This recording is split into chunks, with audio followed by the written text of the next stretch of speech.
This is a detailed overview of the Pocket Toolpath strategy. We're going to look at all of the options in the form and show the effects of the different settings that you have on the toolpaths you create. So let's go to File, Close. So let's go and open an existing file. From the project folder, we're going to open the Pocket Toolpath Example 1 and open that up, and you can see here that we have a set of simple vectors that we're going to use to demonstrate the Pocket Toolpath. So let's go over and switch over to the Toolpaths tab. So the first thing to do is check our material setup. We can see here that we're working with 1/2 inch thick material. XY datum position is set to the lower left hand corner. Z0 is set on the material surface here. Rapid Z gaps and home start positions all seem safe and appropriate, and we could just go ahead and press OK. So the Pocket Toolpath allows you to take whatever vectors you have selected and machine inside of those to clear out the material down to your specified cut depth. So let's have a look at a simple example. So we're going to look at this square here. So with my vector selected, we can then come over to the Pocket Toolpath option. So the first thing we're going to do is specify our cut depths. For the start depth, we're going to keep that at 0, so that's going to cut from the top of our block. Cut depth, we want to cut down 1/4 inch. I'm going to leave that as 1/4 inch in there. Next thing we need to do is specify a tool, so we could use the select option here to open up the tool database. In this case, I want to use 1/4 inch end mill. I could just check over those settings and press OK. So let's have a look at the edit option here, where we can focus on parameters that affect this toolpath. So we're going to look at the pass depth and the step over. Now the pass depth is the amount of Z that the tool can travel through the material and safely cut. And then the step over is the horizontal distance between each pass the tool is going to take. We're going to look at the effects of these in a moment. Now for the pass depth, we'll keep that at 1/4 inch, and this 1/4 inch is equivalent to the actual cut depth that we've specified. So I expect the toolpath to be created in one single Z level. Okay, so then we've got feeds and speeds. Now this tutorial is a guide to demonstrate the Pocket Toolpath.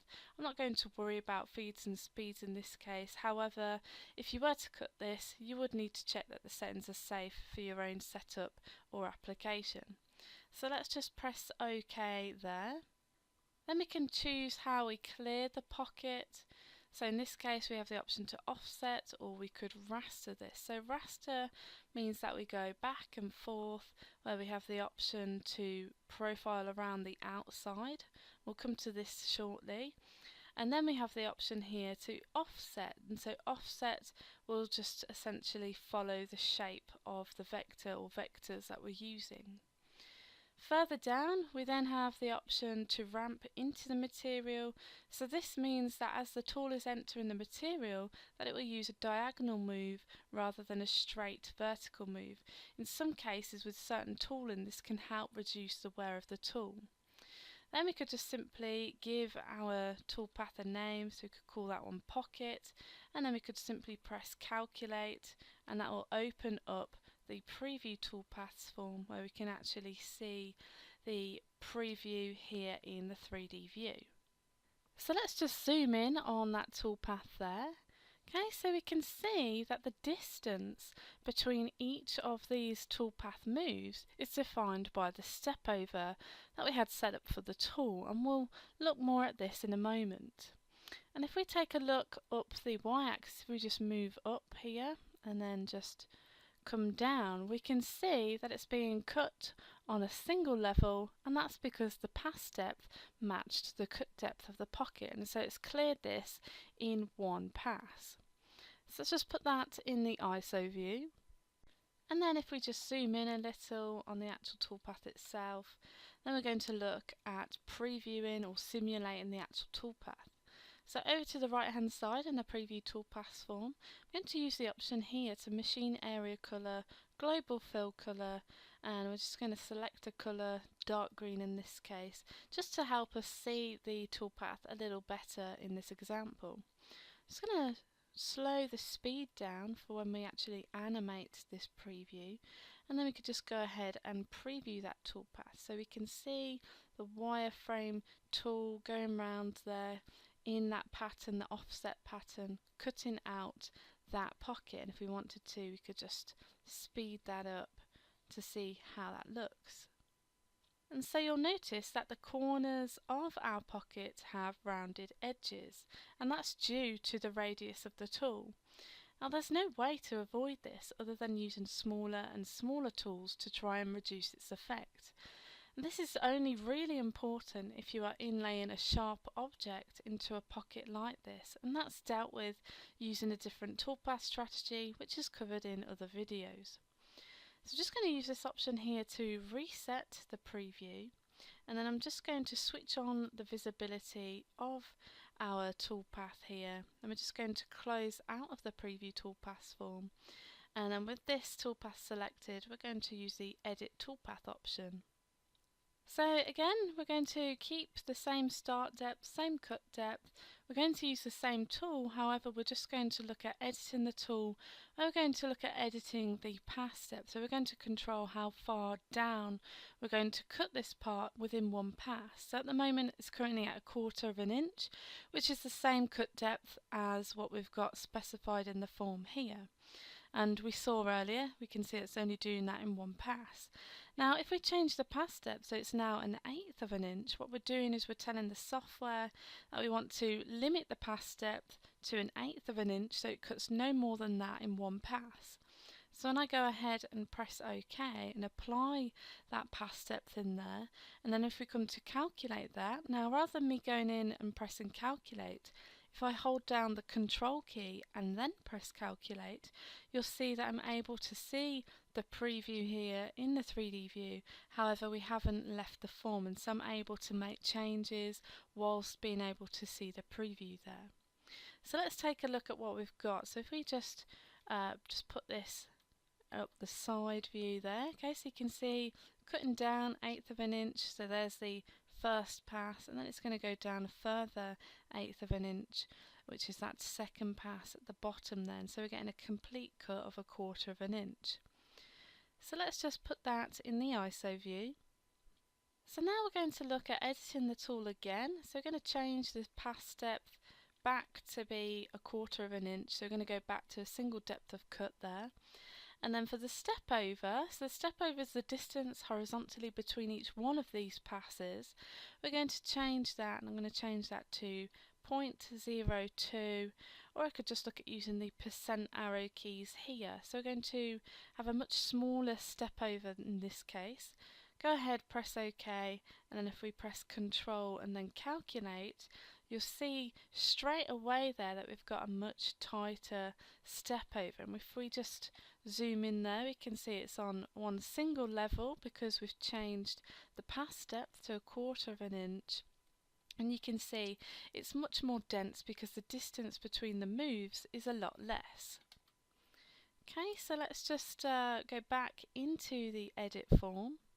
And then we're going to alter the step over of this again. So this time we're going to go much larger, 0.2, which is 80%. Press OK, and then let's press Control and calculate to take a look at that. And so you can see we have a much larger distance between each of these moves. And the software has also added in these tails in the corners so that we don't leave any upstanding pieces of material. So that's the effect of the pass depth and the step over for this tool. So let's just go into the edit options. I'm just going to change everything back to what we had originally, and then just go ahead and then press OK. And again, let's just press Control and calculate, so we've got our original toolpath in place.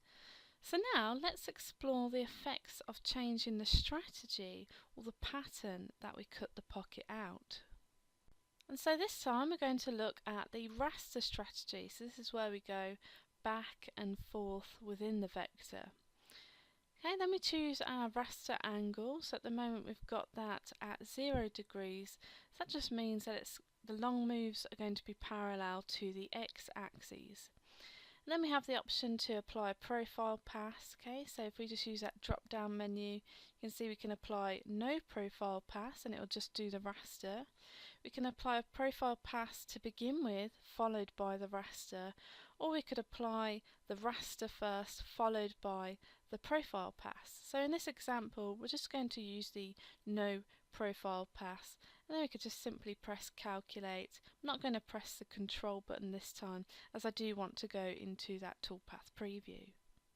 And so if we just slow down the preview, and if we just preview that toolpath, we can see it going back and forth just as we asked for in that form by applying that raster cut. And if we just speed that up to its fastest, then we could take a look at the actual finished part. Now you'll notice where we've cut the pocket with a 40% step over using the raster strategy, we are left with these cusps because we're using a round tool. Now that's okay, but I might want to make a nice smooth edge that follows the actual vector itself, and that's where the profile options can help. So let's just reset that preview. I'm going to close out of the preview toolpath form. With that toolpath selected, let's use the edit toolpath option, and then if we go into the profile pass option, you'll see we have the option to do first or last. Now we are going to get the same result.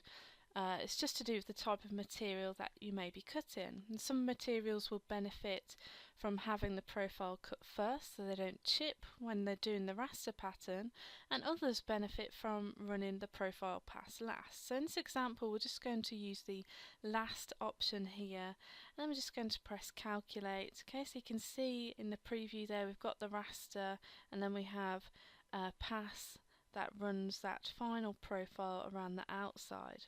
And so if we just reduce the speed down and then preview that, so you can see it's cutting that raster. Might want to speed this up a little. So it's cutting that. I'm just going to slow it down as it gets to the top, and you'll see it just does that last profile pass just to clean up all of those cusps that we had along the edges there.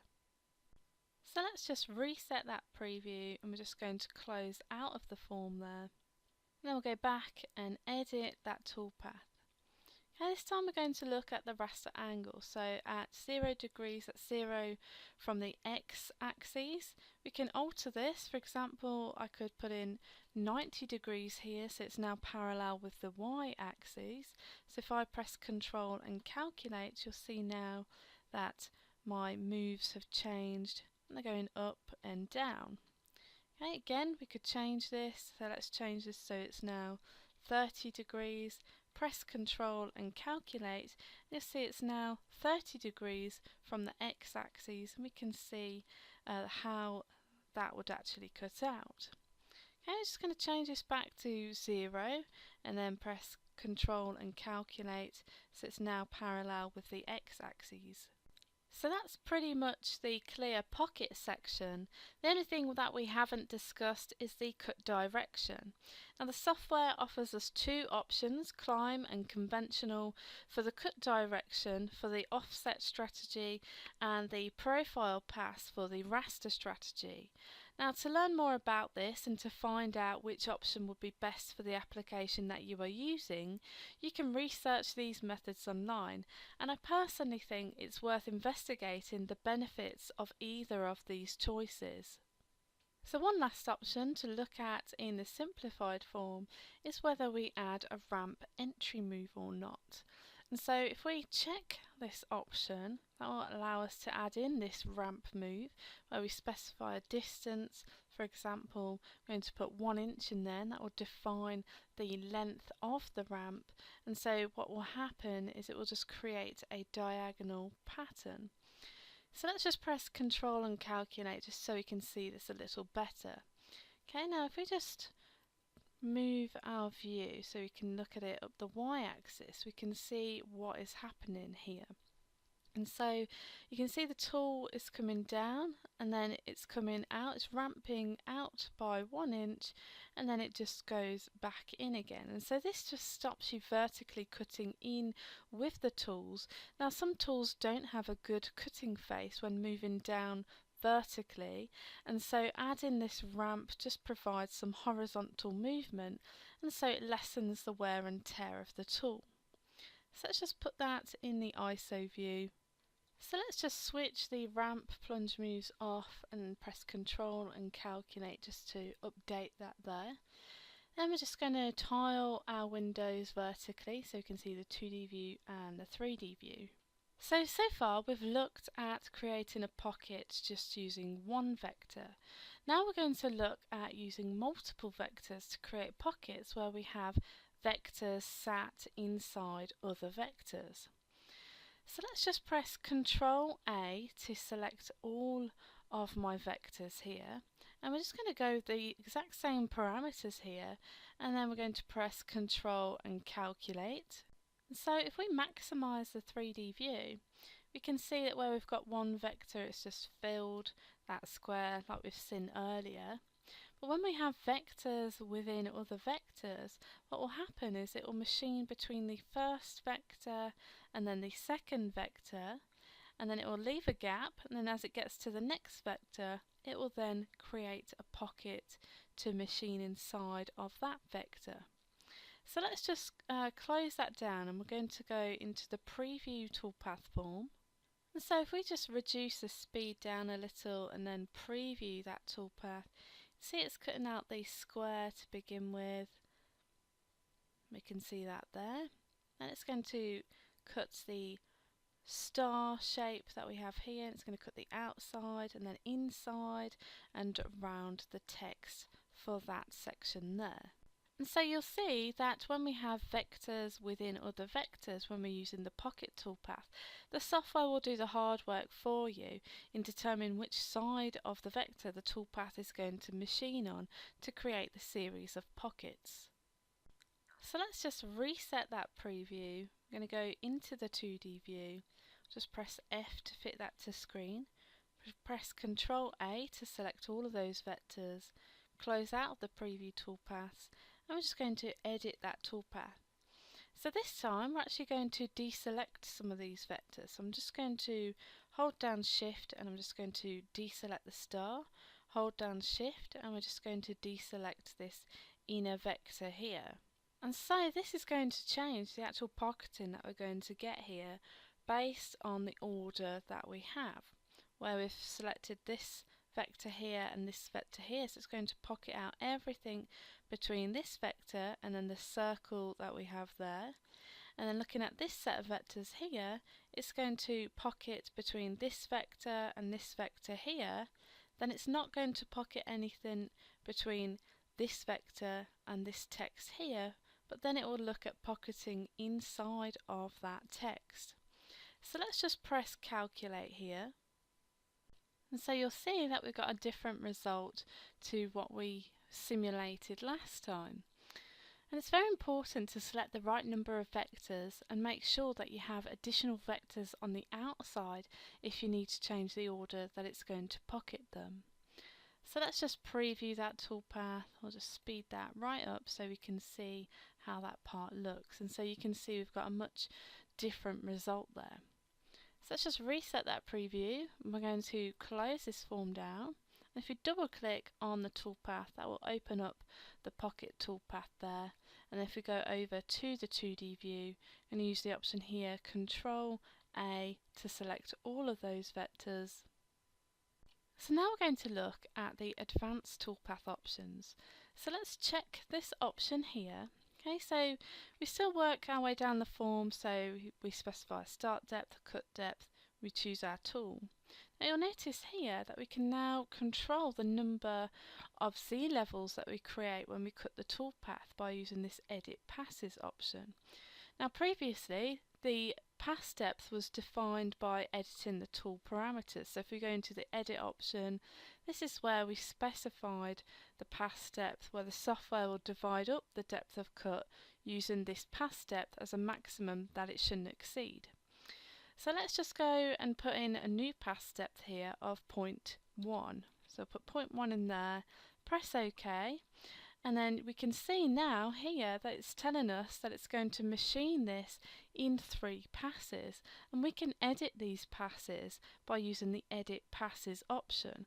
And when we press the Edit Passes button, it opens up this form here where we can be very specific about the depths of cut to apply to this toolpath.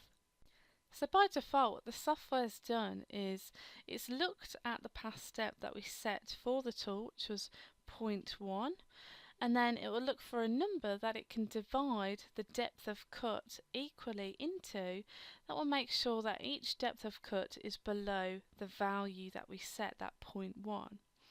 And so here we're getting passes which are at a depth of 0.0833. And so in some cases you may still want to maintain the pass depth and not divide the part up equally, in which case if you wanted to do that you can come down to this section here and check the option to maintain exact toolpath depth. And if we use this option here to set the passes, you'll see now it's going to create 3 passes. The first pass is at 0.1, so this is our pass depth. The second pass is going to be at 0.2, and then the third pass is going to be at 1/4 of an inch. And we can see that indicated by this graphic on the left over here. So let's just uncheck Maintain Exact Toolpath Depths, and then we're just going to use the option Set Passes, and we'll just use the actual defaults here. We could also add in new passes just by using these arrow keys. So I could hit the up arrow key there, and you'll see we've now added 4 passes. The graphic is updated there. We can actually see how the software's dividing that up for us. I can put in 5, 6, 7. I can put in as many as I want to. In this case, I could just type in a value, so I'm just going to put in 4 in there and then use this option here to set the passes. And so what we're doing there is we're dividing this up equally into 4 passes to cut down into our 1/4 inch pocket, and so each one of those is going to be 1/16 of an inch deep. And so this section here we're able to set last pass thickness. And so if we check that, that will enable us to define the depth of cut for the final Z level. For example, I could put a value in here of 0.02, then I could press apply, and you'll see it's added an additional level in here so that we're only cutting 0.02 of an inch on our final pass. And this can be helpful in some materials from a finishing point of view to reduce the load on the last pass, or if you are cutting all the way through the material, then it can be helpful to make sure that it's holding the part in place, but making sure that you are not loading the tool up too much when you do that final pass. So let's just uncheck that option, then we'll use this option here to set those passes. I also have the ability to edit individual pass depths. And so, for example, I could select one of these passes and I could use this option here to delete it.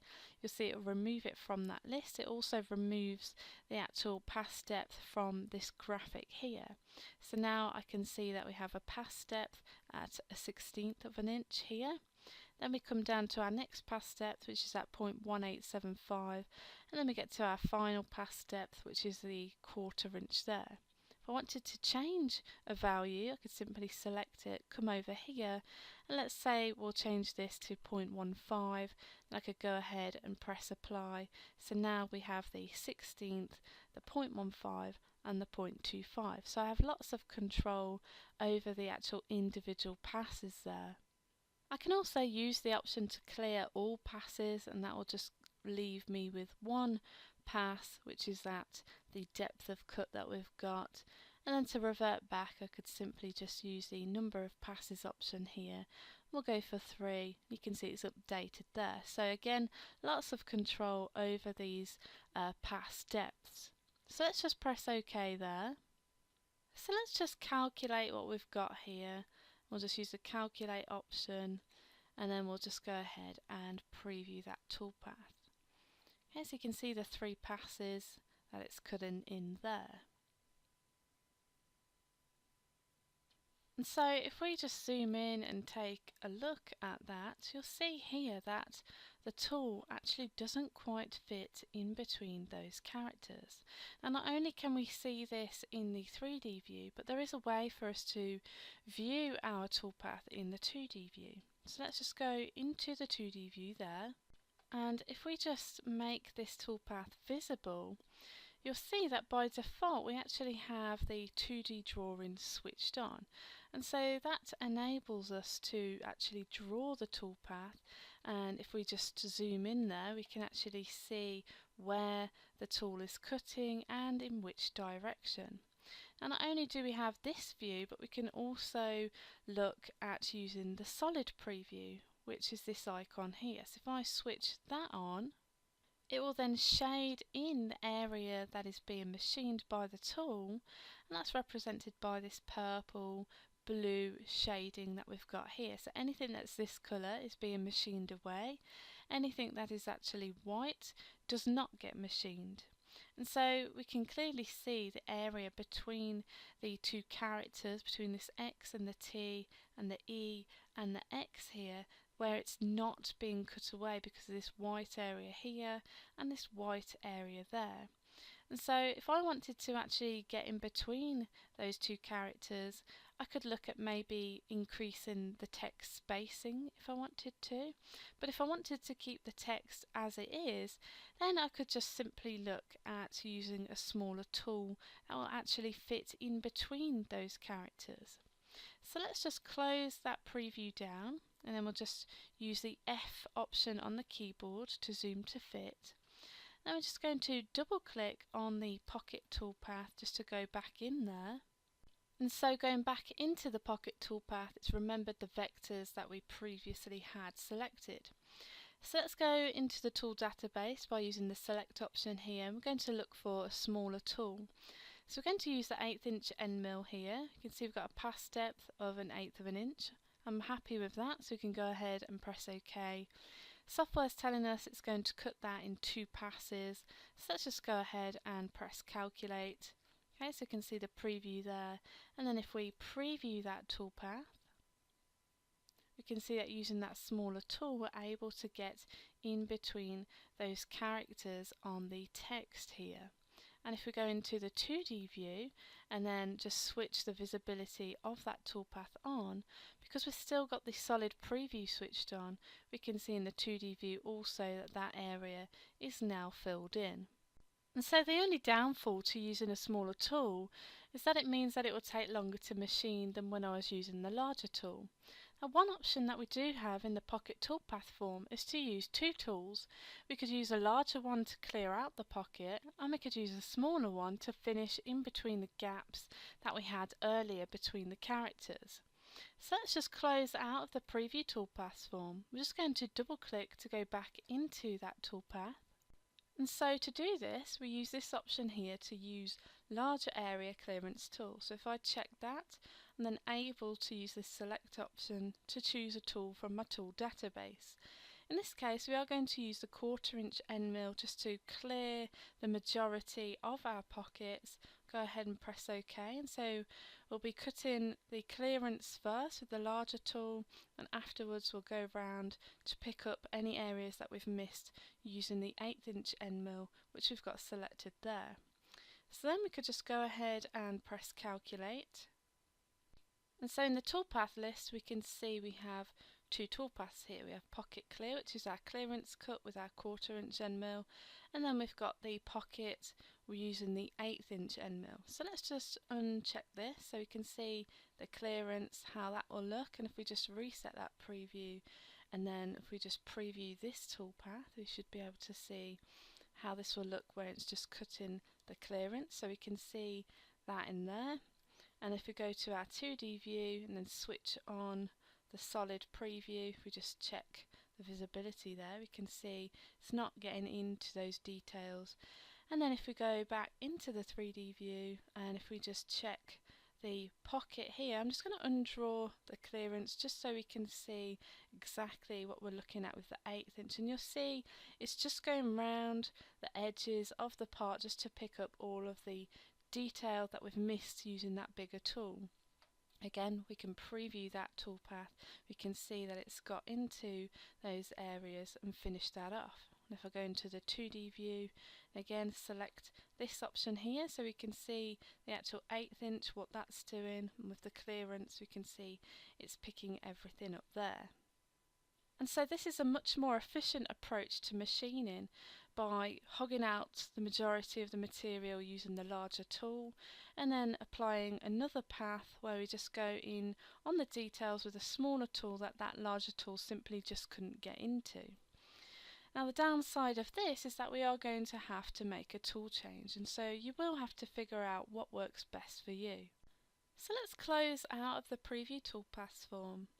And if I wanted to edit this toolpath, I can click on either one of these, double click on it, or I could simply select it and then use the edit option. And any edits that I make here will apply to both of those toolpaths. So I'm just going to switch off Use Larger Area Clearance tool, and then we're going to go into the tool database. I'm going to change the tool, I'm just going to use a 1/4 inch end mill just to simplify this and press OK. Now we're going to look at another area in the form that is part of the advanced toolpath options, and that's the pocket allowance, which is this form here. Now it may be advantageous for us to apply a slight overcut or an undercut to our pockets, and so to do this we can just enter a pocket allowance. And so a positive number will undercut the size of the pocket by whatever value you put in here. For example, if we put in 0.05 and then if I press Control and calculate, we can see in the solid preview here we've created a smaller pocket based on that allowance. And so the nice thing about this is that I can change the size of this pocket without having to change or create new vectors. And another thing we can do is apply a negative allowance, which means that we overcut that pocket. For example, let's type in negative 0.05, press Control and calculate, and if we just zoom in there we can see it's overcutting past that vector by the amount that we've specified there. And so applying these allowances, positive or negative, may be advantageous to us if we wanted to create bigger or smaller pockets. So let's just set that allowance back to 0, press Control and calculate just to bring that back to what we had originally. Now another option that we have in the Advanced Toolpath Options form is the Use Vector Selection Order. And so to demonstrate this option we're actually going to open up a different file. So let's go to File, Close, not going to save that, I'm going to open an existing file. From the project folder we're going to open Pocket Toolpath Example 2. So here I have a set of simple squares and we're just going to go over to the Toolpaths tab and we're just going to go into the Pocket Toolpath. Okay, so again we're going to just look at the same basic settings that we've already used, so 1/4 inch cut depth using a 1/4 inch tool, we're going to cut that in one pass. Okay, so let's just box select all of these vectors like so, and then we'll just simply go ahead and calculate that. And so by default I don't have any control over the order that the software machines these in, and the software just picks what it considers to be the most efficient order. So we can see it's going up, cutting these, coming over here, cutting this one, over here to this one, to this one, this one, this one, and we can see how that pattern is forming there. Now if I wanted to control the order we can do that. So if we just close this preview down, we're just going to go back into that toolpath, and if we go over to the 2D view, just going to deselect all of these vectors here, and then we're just going to use the option to use vector selection order. So the way this works, we check this and then we go in and we select our order. So I'm going to select this vector first, followed by Shift, and I'm going to select my order. So I'm going to go up to the right, then we're going to go down, and I'm going to go back to the right again, we're going to go up to the right, back down, and then what we could do then is calculate that, and we can see it's replicated the order in which I selected those vectors. And so then we could go do a global fill colour, we'll go with yellow, just going to reduce the speed down, and then we can just preview that toolpath, and we can see it's going in the order that I selected those vectors. And so this really allows me to specify the order that I want to machine out a set of pockets. Okay, we'll just speed that up there. You can see it did that in the order that I selected there. So let's just close this form down. I'm going to go into the Edit Toolpath here. We're going to look at one final advanced option that we have available to us, and that's using the selector. Now this selector is the same selector that you will see in most of the toolpath forms, and if we click on that, this allows us to select vectors automatically based on various criteria. Now we're not going to go into this, but this is covered in a number of tutorials, and so that's the final option that we have available when we have the advanced toolpath options checked. And so really that completes this in-depth guide to the Pocket Toolpath.